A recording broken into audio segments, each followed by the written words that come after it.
Punong barangay sang Dawis Norte, Zaraga, Iloilo patay sa mabungguan sang utility van. Pamilya sang kapitan desidido nga magpasaka sang kaso. Si John Sala nakatuto.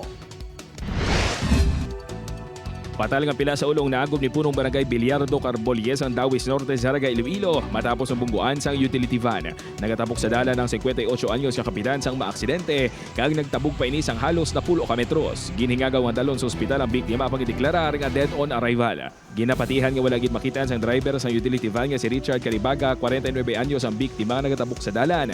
Nagdiretso ini sa police station sang Lucena kag nagsungka. Gina-prepare na ang mga pertinent documents for filing of cases, no?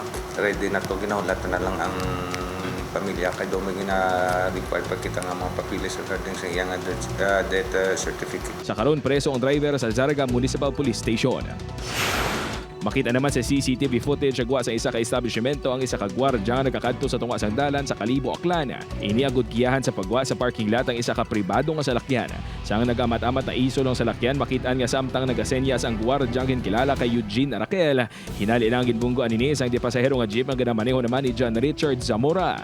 Ang tricycle nga ginamaneho naman ni Terence Hill ang na-sideswipe man sang jeep. Ginapasuni nga nawad sang kontrol ang driver sang jeep rason nga nagdiretso sa gwardya. Upood kay Hans Desierto, John Sala. One Western Visayas.